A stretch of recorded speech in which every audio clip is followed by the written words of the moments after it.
Sports Afield Real Estate proudly presents The Land Journal, where we talk about all things land, real estate, management, and all the joys that come with land ownership. All right, here we are. Welcome back to the Land Journal, sponsored by Sports Field Real Estate. And we got Travis, Patrick, Drew, and myself today in the studio here, just talking about some of the things we've learned this hunting season. So we're just wrapping it up. It's January. I don't think there's any seasons open right now for deer. Still some duck seasons, some waterfowl seasons open, but for the most part today we're going to be talking about the deer. So what we learned, things we should have done, maybe missed. Hard lessons. There's always hard lessons with deer hunting. We'll start with Travis. He said he had a really nice target deer this year, and I'll let him tell the rest. So. Yeah. I would say that my lesson learned in that whole turn of events was probably don't take any free time for granted when it comes to pre-season preparation, because like that deer who I didn't really have any history with prior to last year, I had hoped would return, of course, or stay on the farm or whatever it be. But I had no idea what he would do over the course of a year as far as the size that he would, the inches he would put on, right? And knowing that in retrospect, I did make preparations. Don't get me wrong, I put certain stands in based on what he had done the year prior, and I had an inclination that he would be back, and that was the deer I was going to be hunting. But that deer went from a 170-inch deer to a 218-inch deer. Insane. That's incredible. That's crazy. Incredible. I mean, so impressive. Drew and I, we share a Tacticam account, so I see what, where he's hunting and what's going on. He sees it, and we hunt together some. And anyway, when that deer showed up, I mean, it was an immediate phone call like, oh my gosh. Well, at first we didn't even 100% know it was that deer. Yep. Yeah, made too big of a jump. It was too big of a jump. It's like, what deer is that? Where'd that deer come from? But after it, we got some more pictures of him and went back and compared, and it's like, that is that deer. Yeah. Yeah. He had lost a drop tine, but he had picked up everything, several extra inches. Yeah. I mean, just a phenomenal deer of a lifetime. Yep. So I guess my lesson learned again, like, because when that deer shows up, you don't want to go back out there to the farm. Yeah. Right. You know what I mean? Feel like you want to be out. Yep. Next time out is when you're at hunting the and killing. point that deer exists. Everything you planned on doing is over because you're not going to go blow him out, right? Yeah. Or at least hope not to. So, and the way my farm lays, it's a mile and a half deep from the road, and my access is only from the east, and it's limiting. And he was on the east side of my farm, so it shut me down completely. So there again, it's like, man, I could, there was times where I probably should have, decided to do something differently. Like, hey, today I'm going to go out there and make sure I get this. So I mean, from this point on, actually, when that deer died, I started working on things for next season. It's like I am not going to be caught. I'm not going to be caught in that same scenario again. But anyway, it was a super monster deer, and he was living right there in the heart of my farm. I have kids that I take hunting, and youth season we hunted a different farm. My kids have been pretty fortunate that they've killed some really nice deer. Obviously that I've assisted with, but I was like, of course my kids like, come on, Dad. I'm like, no, you don't understand like what's happening. They don't quite appreciate you're not killing that deer. Yet. You're not killing that deer. I'm killing that deer. So anyway, it changed my whole, really my whole season, and really I, the first part of the season, which I don't typically hunt until later in October anyway, but I did not go out there. I was not on that farm anytime that there was not a wind with a west in it or a little north. I wasn't there. I just wasn't going, So, but anyway, long story short, I I end up getting a text message, and I was in the stand hunting this deer, or at least I thought I was. I got a text message in the morning from one of the neighbors that said, so-and-so had, shot a mainframe 15-point the night before, and they were having the tracking dogs come out that morning to see if they hadn't found him yet. And I'm like, well, I know what deer that is. There ain't two mainframe 15 points. So I, just right there, you're just like, golly. So anyway, I actually had not known this either, but the person that had shot the deer had just bought 50 acres right up against me, which I 100% would have been interested in had I known. But it was just a private deal, and whatever had happened is what it is. So anyway, I knew that they were going to be getting the dog, started on the road north of my farm. So I get down out of the deer stand, I circle around, and I go investigate, and get over there, and there's a young kid over there standing by the road, and the tracking man's there, and the dog, he's getting the dog out, and I don't know this kid from Adam. I pull up and roll the window down. I said, hey, I heard you guys might have shot a pretty nice deer over here. And yeah, he comes walking over kind of with his head down, And, yeah, he's a pretty big deer, This kid's 20, like he's young. He's like, yeah, he's pretty nice deer. And then I said, well, what happened, He says, well, it was kind of getting dark, and I, maybe I shouldn't have taken the shot, and there's kind of a branch, da-da-da. And I'm like, oh, this does not sound good. None of this sounds good. And he goes, the arrow was still in him when he took off. And I'm like, oh, boy, okay. Well, I had my phone. I said, I pulled a picture up. I says, is that the deer that you shot? Oh, yeah, that's okay. That's what I thought.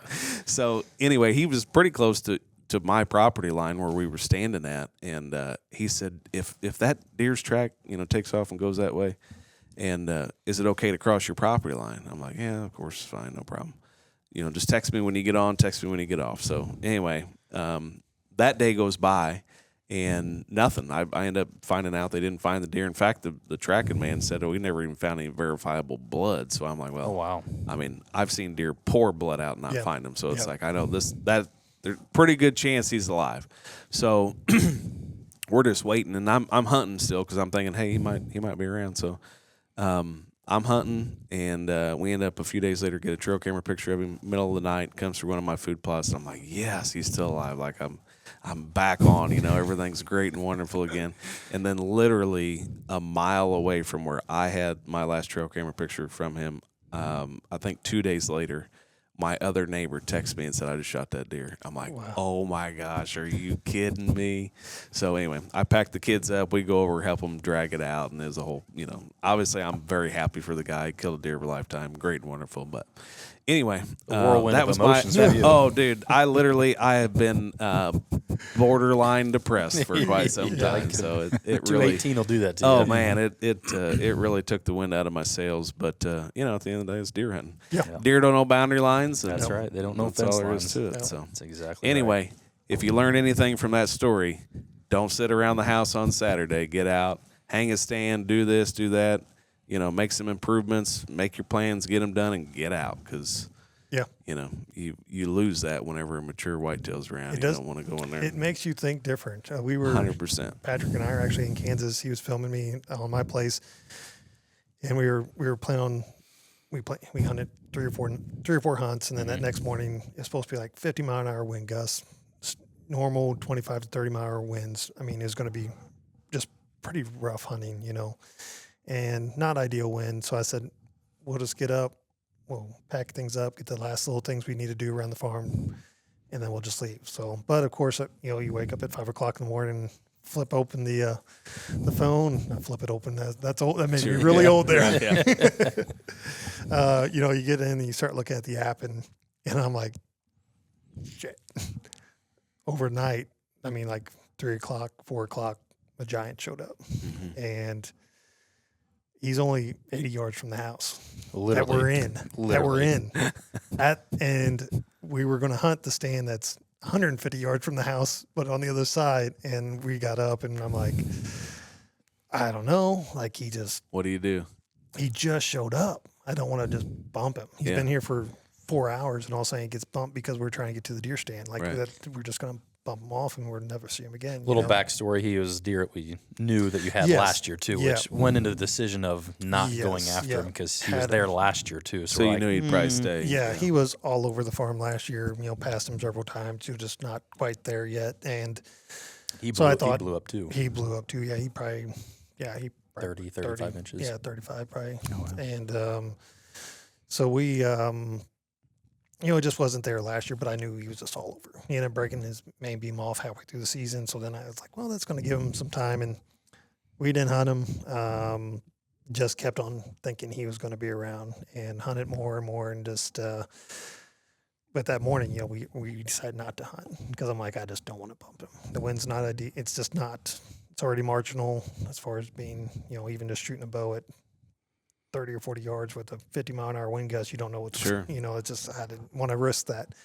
And so we didn't hunt him, and then just kept thinking he was there hunting him, but I was actually hunting a ghost. So it was about a week later, I guess, that then a neighbor two farms over who actually bought my old farm, shot it on my old farm.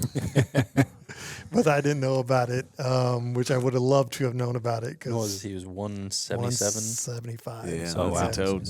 Yeah, so he was a good one. But yeah, I felt like I was hunting a ghost all the time, and I wish I would have connected with him, and because we've always chatted, we've just never sent that kind of information back. And, now we're Facebook friends, so I can at least see if he would have posted it, I would have at least seen, because we went back years, weeks after, and I was still hunting him and passing other deer that probably would have shot. Probably would have shot, but but it's good because now I passed up several really good ones that I think are going to really blow You should have up. a promising year next year, hopefully. Really good. Yeah, hopefully if all goes well. So the lesson learned is sometimes you just have to get in there and hunt. I don't know. We don't know what would happen that morning. Especially late October, early November. It's like when there's a buck in there. It's if you can find a wind that will work. It's best just to get in there, and that's one thing that we've kind of hit on the last couple of years. You kind of mentioned, just getting in there and doing a hanging hunt. Mm-hmm. We've started doing that a lot. It's like when we know there's a core area where we want to be, the wind may not be right for a redneck that we have set up or already a ladder stand. We've been doing a lot of hanging hunts and just finding the wind that works, and we've actually had a lot of success with it. I shot mine in Kansas 2 years ago on a hanging hunt, and I was with my brother this year. We did a hanging hunt, and he shot a really good deer. We unfortunately did not find it, but we're starting to figure out that's kind of, when it's that time of year and you got a spot you want to be in, just find that wind that works and go throw up a set. Mm-hmm. So, yeah, I think a lot of people kill big deer the first or second time in 100%. In a stand. First or second sits is always crucial because they're not dumb. They will figure out that you're there. So, yep. About you, Patrick?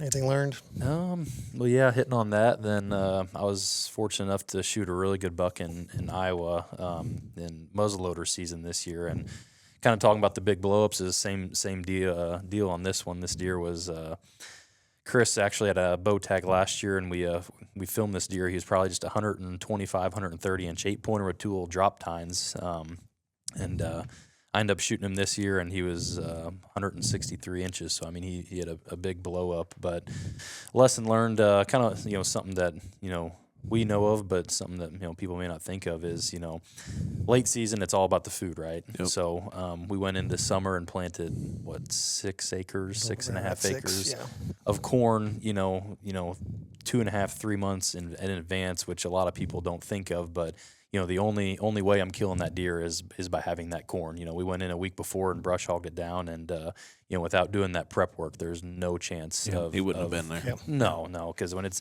up there now, I think it was -2 degrees when I shot him. Like they're going to be on a food source when it's that cold, and if you don't have it, they're not going to be there. Yep, absolutely. So it's something just to think about in advance. If the rut doesn't work out and you got late season, it's really critical you have a good food source. Yep. So I've never heard anybody regret planting food. So, Right. You know Exactly. what I mean? Like, I shouldn't have done that. Yeah, exactly. You can't have enough, really. I mean, gives you options because, I mean, there's times where they're just going to mow it down, too. Like, it may not be around, even though you have it there if you don't plant enough. Right. And the same thing, all that we, is fenced off and, just to save, because if not, it would be mowed off. It would be mowed. It wouldn't last. Yeah, it won't make it. Yeah. Yeah, So, you got 100 deer eating on a 2.5, 3 acre field. Yeah, it don't take too long for them to do some damage. yeah. Yep. Drew, you got any lessons? Yeah, I think that my biggest lesson is don't ever let up. So I had success early. Success is always funny because it almost gives you a skewed vision of what's going on. So it's like, oh man, I was successful. I could probably go out and do that tomorrow. Yeah. When it That happens, is- it happens that was fast. It's not the case. You know, I always fought this when like used to coyote hunt quite a bit, calling in, and you like sit after sit after sit after sit. And you're like, man, this is awful. And then you call one in, you're like, man, I'm the best I'm the best caller ever. So I'm just saying that with success, you know, it kind of skews your own vision, at least for me personally. So I killed one in October. Don't hardly ever kill deer in October, and I let up. I was still hunting, but they were more like adventure type hunts. Like, man, I haven't hunted over here for a little while. I'll go hunt. Like, man, I really like sitting in those woods. When I had deer that I wanted to harvest, and those deer were there and they were in there, and you know, so always be calculated, never let up, and that was probably the biggest thing for me to kind of just remind myself when you're getting a deer on camera and he's there, go in and go after him, and don't let up. You know, the amount of interactions or the amount of sits you actually have when you see a shooter is so limited, right? So to go out there and expect, or at least for me, at least for the guys that I talk to, you know, we got to work for those encounters, and you got to put yourself in the best possible position every time you hunt. So that would probably be, you know, what I learned, because even in that period where I was kind of just early November, just kind of bouncing around, having a good time, the deer that I wanted to kill, he was there. Yeah. He was there and he was sucked in, and that's when I probably should have went in with a very calculated attack, and that deer is still alive. So. Yeah. Well, he's got a good one for you next year. That's for sure. Yeah. But it is a game of numbers. I mean, really, you know, a lot of the very successful hunters, the reason they are successful is because they hunt a lot. Yeah. I mean, it 100%. just you have to be out there, and you know, it's a game of numbers. You're only going to see quality deer, so many times. If you're not there, they're still there, but if you're not there, it's just not going to happen. Yeah. So you just have to put yourself in a position, hunt as much as you can, Yeah. and that's going to increase your odds. Yeah, You well, know, it's- that's one thing you see with social media. I love it. I love the exchange of information, but you can be skewed with what you see. You see everyone else's success. You get on Facebook, and like, man, am I the only guy that's never killed a buck? What's going on? Which you're only seeing their highlight of their life. So I love the fact that we have social media and you can exchange all that valuable information, but it may not be reality what you're looking at. Yeah, You know, you're just seeing a moment of that guy's season. You know, and when I've saw this several times where guys that I would look up to in the industry, and they kill a buck, and they're like, "Oh, the 45th sit," and I'm like, "That's right.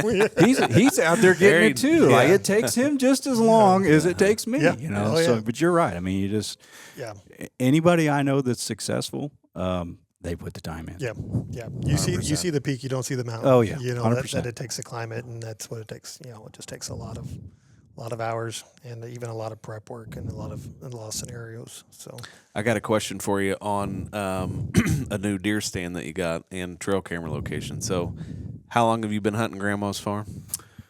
Oh, 20 years. I mean, just rough numbers, 20 years. Yeah. And this year is the first year that you put a stand and a camera on that inside Oh, corner. yeah. Yeah. I don't know. It's just like, this is the other thing I find in deer hunting, at least for me. I can't speak for everyone else.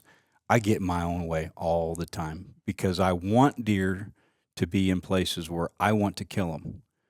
Well, they're never there. You got to kill them where they want to be. Yeah. So just on a spot, it was actually just an inside corner, and I thought, man, this is like a four-year-old probably could have found this spot. And I threw a camera up, and it was like nonstop Buck action. after It's buck. Like I said, I share that tactic. I'm like, where's that camera at? And it was just lights out. So and that's where my brother actually killed one of the bucks we were after, and it was like, I don't know, I almost felt foolish, like, Well, I'm glad I've been hunting here for 20 years and I just now figured it figured that Always, out. always learning. Oh yeah, Always 100%. learning. Yeah, you got to be open minded. I mean, and that's what I said. I think as hunters, we are kind of egotistical and thinking, and not necessarily in a bad way, but we think we're better hunters than we really are.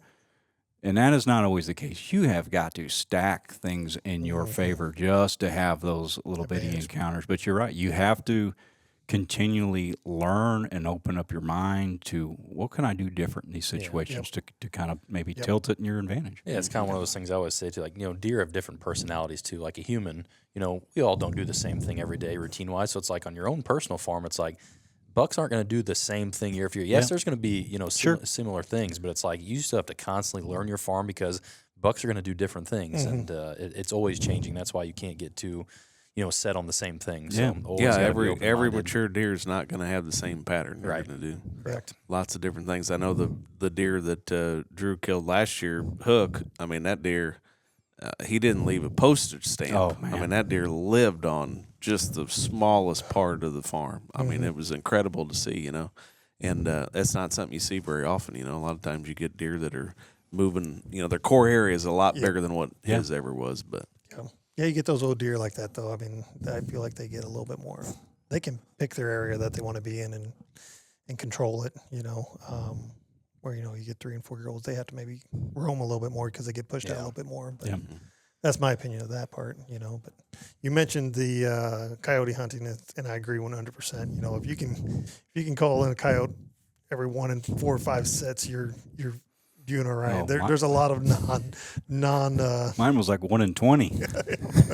Yeah, it's I've been on those too, so it always it's a lot of fun though. You guys, this is a great time of year for predator hunting and predator control, whether it be nest raiders or coyotes or cats or whatever else. Anybody got what you got? Anybody got anything going on or? Yeah, Drew's he's actively trapping right now. Yeah, I kind of got out of trapping. I was always kind of I don't know. There's an allure to trapping bigger predators. Like if you trap a coyote, that was always pretty cool.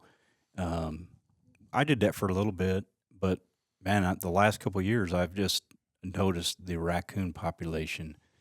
I mean, our raccoons might outnumber our deer 10 to 1. I mean, it's like I get like a 6-pack of them running through, and like.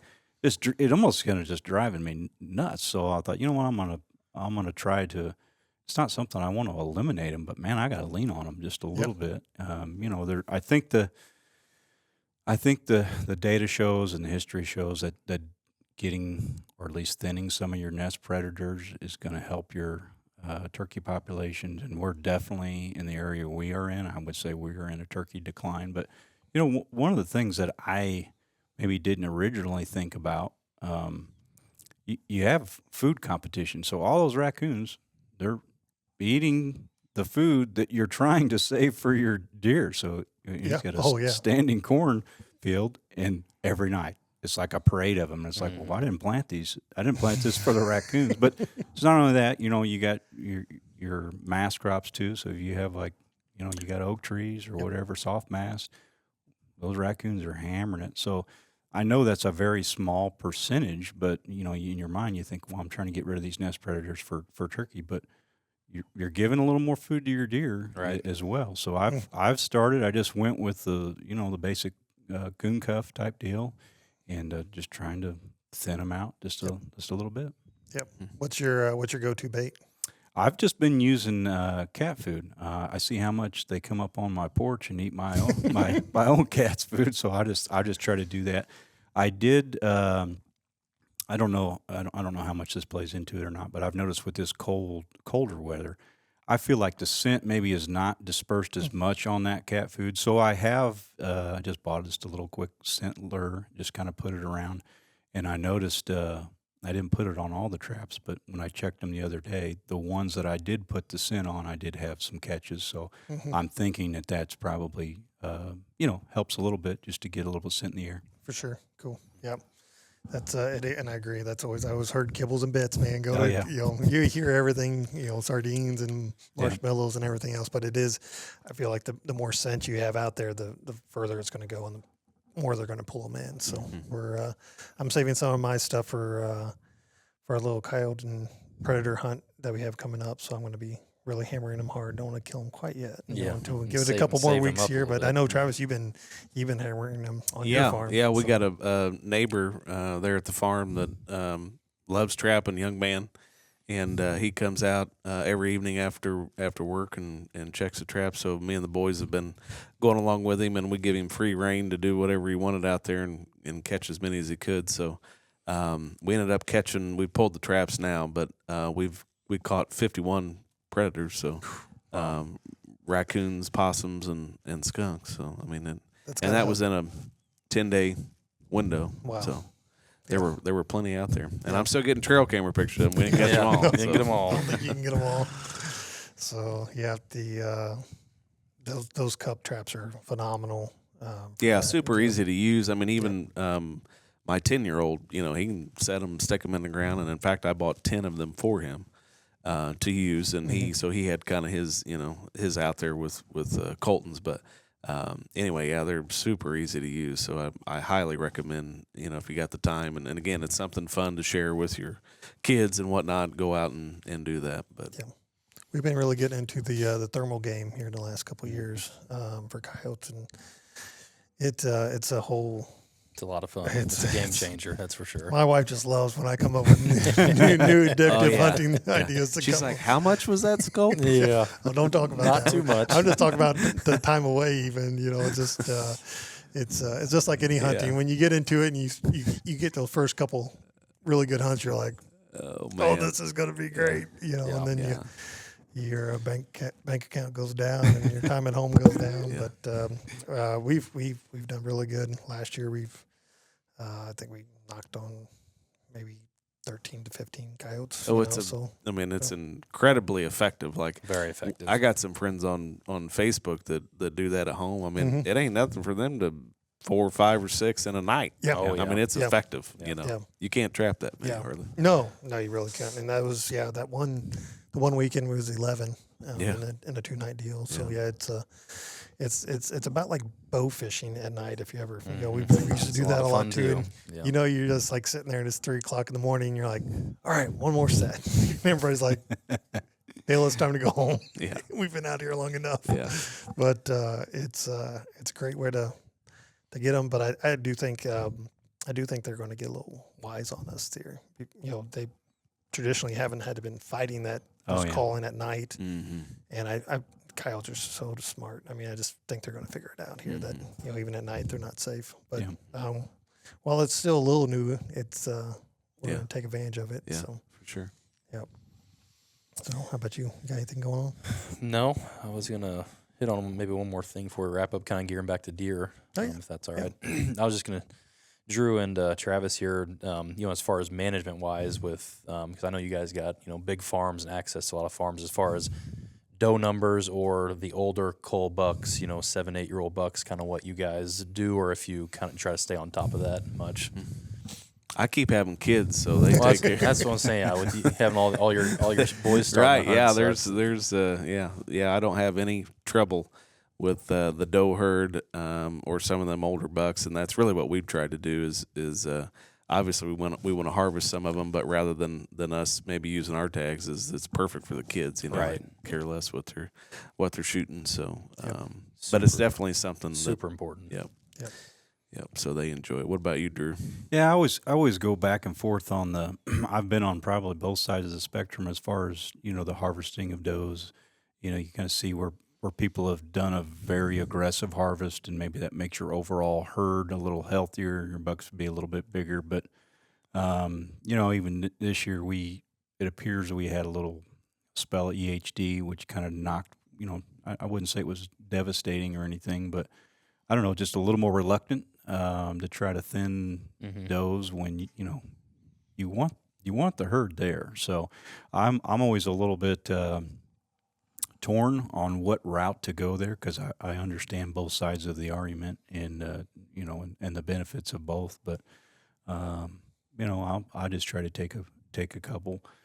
In terms of the older bucks, that's one thing that we almost got to get your mind wrapped around that a 6.5-year-old deer is a phenomenal trophy. Right. And, maybe he's only 120 inches or whatever it may be. If you can match your wits against a deer like that and harvest them, that's phenomenal. So, Right. I mean, I think that probably is helpful in the overall management process to understand that is a phenomenal trophy. And it's not, don't put so much emphasis Into the on, inches, on how yeah. big he is, which Right. we all want to kill great big deer, but they don't get the love that the big antler deer do. So. Well, I think a lot of people, in your mind, you think, 120-inch deer, I can kill him anytime I want. No, you're wrong. 6.5-year-old deer. Right. You better let the kids kill him during Yeah, gun season, that- because that's going to be about the best chance at him you'll That have. is 100% right. I am so guilty of that. You get one of those fat slobs and you just think, man, I can go kill him whenever I want. Yeah. That is not the case. No. And I think that's a generational thing. We're all similar ages, and we were kind of grew up in that age of inches. Yeah. Our family, our dads and uncles, they grew up in the age of points. Yeah, whereas it's for like, sure. oh, it's 10 point, 10 12 point, yeah. and Right. and so it is kind of hard for us to probably get over that inches thing. Yeah. I know I struggle with it.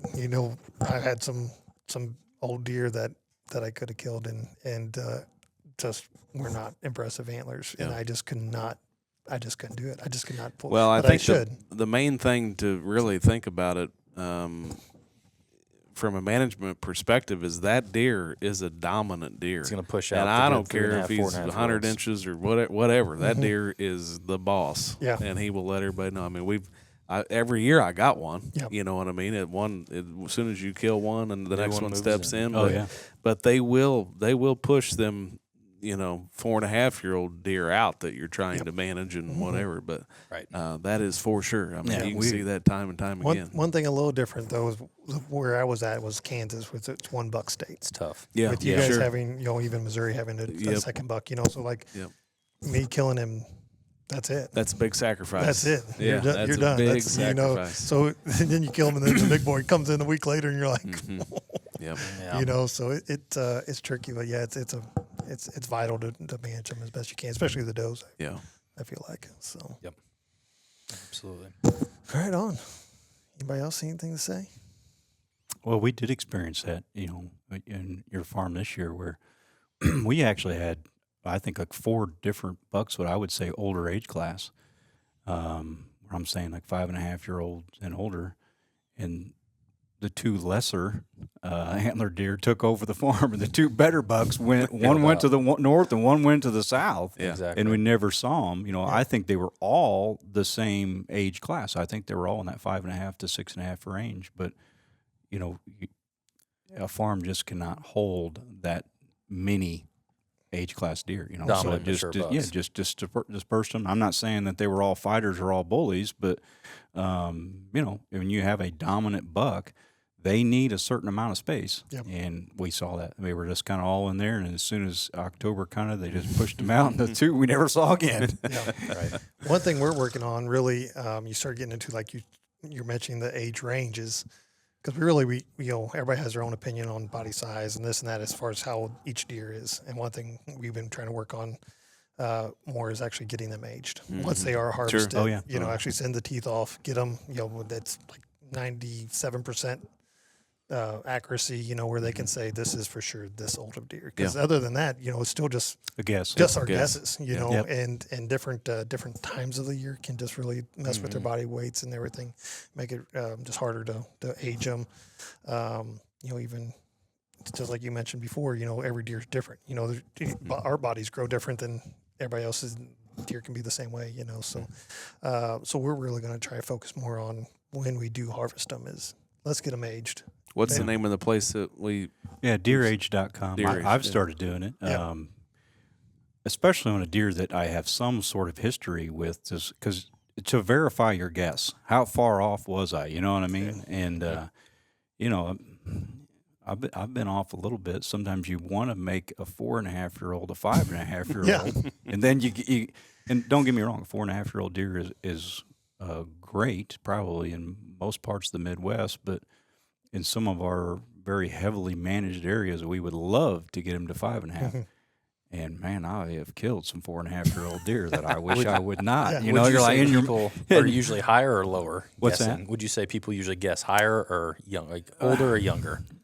I mean, most people try to make them older than they really That's have. what- Yeah. But That's what I think too. there's been cases where I was wrong the other way. I just thought, well, man, this has got to be a 5.5-year-old deer, and it was a 7.5-year-old deer. Right. Mhm. And I knew he was old just based on his posture and his body size. But Especially when you have no history. It makes Yeah. that really tough. I had no history of that deer. He just Really kind of tough. showed up. But Yeah. And those, that helps. Just kind of helps you educate, and Yes. it's not a fail proof. It kind of gets back to we kind of create this thing in our mind that we're right, and so I've killed 2 or 3 that in hindsight I thought, man, that was probably the deer to not shoot. yeah, Mhm. But Yeah. but getting back to the antlers, they throw you off. yeah, I couldn't overlook them. Yeah. Yeah. And then really those programs, I mean, those companies are so easy. You just mail in Oh yeah. a couple of the teeth, a couple of the front teeth, I think lower jaw, and they just give you a little code and check it. They have it from, you can get it back in a week, 45 days or 90 days, Yeah. depending on how much you want to spend on Yeah, how quick they right. get. But I mean, even at a week, it's like $99. I mean, it's $100 and you get It's valuable information. very, very good information. I mean, it's helps you in the long, then you can say, look, that one deer was this Absolutely. and it looked like this, and just good information for management later on. So, but Absolutely. And I think that's in part, you talked about the evolution of hunting. When I grew up in hunting, everything was either 1.5 years old or 2.5-year-old. There wasn't any deer did not exist beyond 2.5-year-old. It's just kind of this, part of the culture that you're around. Well, that has definitely evolved. Yeah. Where now we're kind of understanding, what is maybe the peak maturity of a deer. Where do we want to get them? What's going to give them the best antler size. So that's definitely been an evolution too, Yep. just to kind of come through. And now the information is there to kind of benefit you and Mhm. make you the most educated hunter you can be. What's in your opinion, like where are you trying to get your deer? What's first year of maturity in your mind? I would consider a 4.5-year-old deer a mature deer, but I would love to get them to 5.5. And so there's so much information, or maybe almost too much information out there about when they're going to have their best rack. I mean, this year I've even been people saying like 8.5 is Right. when that may be the case, but I have not personally seen that. If we can get them to 5.5, man, I'm super thrilled. We just got too many people hunting around us Yep. to try to get them to 8.5. But Yeah. I would say 5.5 is, man, you get them there, you You can feel good about you it. are tapping into Right. a lot Yep. of their genetic potential. Yeah. potential. Yeah. Yeah. Well, Good middle ground. Kind of like Sam this year, a Mm-hmm. good friend Sam Barnhart over at Huntline. He killed a buck that we were after called Hooks this year, and we believe he was 8.5, and it actually was probably his best rack ever. Oh, Wow. At 8.5, he Very was impressive. 173, 74-inch Wow. mainframe 8 with huge flyers coming off the G2s, and it's probably his biggest rack that he's ever had. And we have at least 4 years of history, so we figured he's probably 8.5, and he was a stud when we found him. So I mean, he was probably 4.5 when we found him. So I may never find that out then. so it is interesting because, like you said, a lot of 8.5-year-olds Yeah. are sharp decline going downhill. So it's just like you said, all deer are different. So Yep. And you do get a point where when they get that old date, you get over that 5.5-year-old, then it's really hard to tell. There's body not much structure. change. Yeah. It's really, you get some when you can tell when they're really, really old. But I feel like that 5 to 6 and 7, it's just like they're very similar. So like sometimes you might be thinking he's a 5 when he might be Correct. 6, 7 years Yeah. old. Right. And that's just really neat information to have for as little as is. But it's all good knowledge to know and Yep. help moving forward. So Well, I got to get out and get my chainsaw going. So yeah, it's that time. I of gotta year. go show a farm. It's great chainsaw weather. I mean, when it's cool, it sure beats July. So Yep. Patrick's got to get going for showing. So we do appreciate you guys sticking with us today, and Yep. we'll be back with other guests and other topics, and bring you some good information, fun things, and along the way we'll try to stay ahead of the seasons, of as we go through the year and see what it all brings. But sounds until good. next time, thank you all. Thank you. Thank you. Be sure to follow us, Sportsfield Real Estate, on all of our websites, all of our platforms, and Social media. This is the Land Journal with Sportsfield Real Estate.